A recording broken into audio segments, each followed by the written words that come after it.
Good day, everyone. I am Christine, the moderator for this webinar. I welcome everyone to today's webinar, OHHS Mandatory Email and Text Message Encryption Rules with only one exception for informed patients.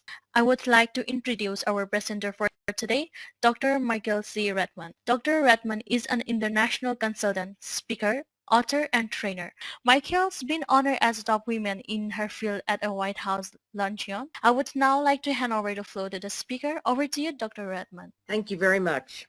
I've worked for many healthcare organizations, we've said, and I'm a HIPAA compliance expert, 4 years on active duty and 18 and a half as National Guard Reserve. This is going to cover the growing concern about protection of sensitive patient information.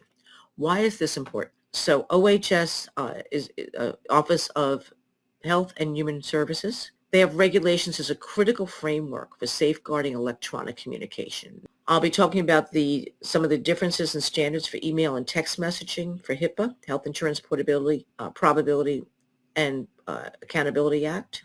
And I'll highlight the single exception to encryption rules for informed patients and its rationale.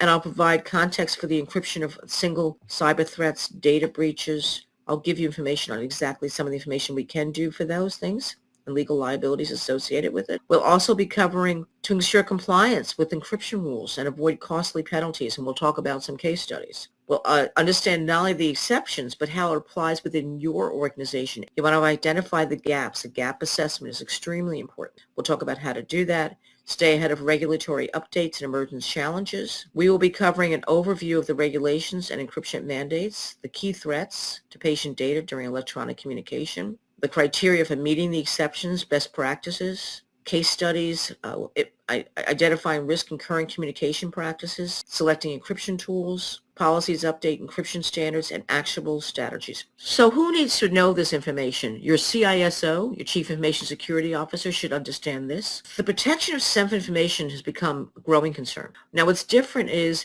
that healthcare providers are responsible for safeguarding information due to privacy and confidentiality. So now we're going to talk about the mandatory encryption standards for email, which is why you're here. So the mandatory encryption ensures that patient information that's transported electronically is protected from unauthorized access. So why do we do it? It ensures patient information is transmitted electronically, which is what they are extremely interested in with this new rule. And with the encryption rules. But a secure email communication is a legal requirement. So you can't send it without making sure that it's secured. So non-compliance with HIPAA can result in fines ranging from $100 to $50,000 per violation. OHS provides a critical framework for safeguarding electronic communications in healthcare. The provision of healthcare or how they are payment for healthcare services. That's including now you've got all of your credit card information. Okay, a court ruling in 2021 addressed health text messaging in healthcare. So the impact of the 2021 HITECH Act, which is the HITECH Act, encourages compliance with security frameworks, but it does grant discretion to refrain from penalties for compliant organizations. So the impact of the security framework, they address text messaging. Then the decisions clarified boundaries of the TCPA impact of April 1st, 2021 Supreme Court decision. This is the Telephone Consumer Protection Act, which governs healthcare text messaging. So the Supreme Court ruling clarified the boundaries, but they upheld that HIPAA safeguards must be in place. OHS regulations provide critical framework, but remember this, they set the standards and they ensure communication between healthcare providers, patients, and all of the other entities, including third parties. The Telephone Consumer Protection Act, again, also applies to calls and messages sent to mobile phones, landlines, and certain internet-based communication systems. Health organizations have to encrypt all communication. So when you're informing patients about the healthcare risk, you want to make sure they understand all of the potential vulnerabilities. So you want to extend explicit consent. The provider has explicit consent when sending unencrypted messages. So document patient consent, but it also maintains patient trust and prevents data breaches. So there's a three-step safeguard. You want to inform patients about the risk of unencrypted communication, obtain explicit consent from the patient, and document patient consent. PHI includes healthcare conditions, treatments, prescriptions. The only single exception is when patients explicitly consent to receive unencrypted communications. The patient understands the risk associated with unencrypted communications, still chooses to receive communication. The covered entities are healthcare providers, health plans. Why this matters?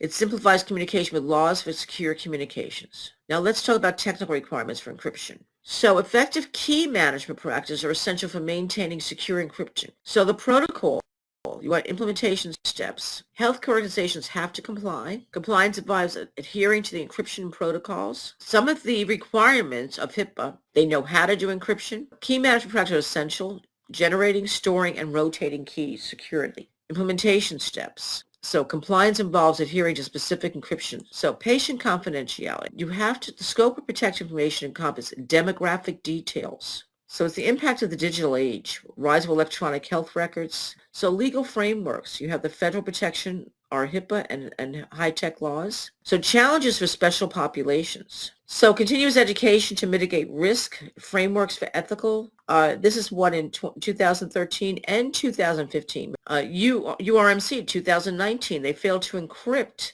emails and text messages containing PHI. They faced $3 million for failing to comply. Central hospitals failed to encrypt email messages. March 2020, Premier Blue Cross data breach where unencrypted emails containing PHI were sent. Athens Orthopedic, they were fined $1.5 million. You need a comprehensive audit. Start by performing a thorough audit of your electronic messaging protocols. Evaluate the encryption methods currently in place. Ensure they meet the required standards. You want to analyze incident reports. You want to gather feedback from employees on the challenges they face with the current communication protocols. You want to implement stronger encryption, continuous monitoring. You want regular monitoring reviews. You need a dedicated compliance team, collaboration with legal experts. So you want to do a risk assessment, update your policies, training, and education. Adapt your advanced encryption. Stay ahead of new adopting procedures that are out there. AHIMA, HIMSS,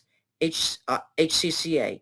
They have emerging trends in healthcare and communications and in transit transmitted electronically. It applies to ePIP, PHI, desktops, UBSs. You want to protect it. The complier attachments also have to be secured. So make sure your business associate agreement with email service providers. Make sure that is signed. Reduce likelihood of notifiable. Make sure you have recognized framework. You make sure that the HIPAA rules are not addressable specifically. You want to have robust encryption protocols. Train the staff. Regularly identify. I appreciate your staying the extra few minutes. I appreciate your being here and hope you found this extremely helpful. So thank you all very much for your time today. I appreciate it and I wish you all a great day. Thank you, Dr. Redmond. That concludes the session for today.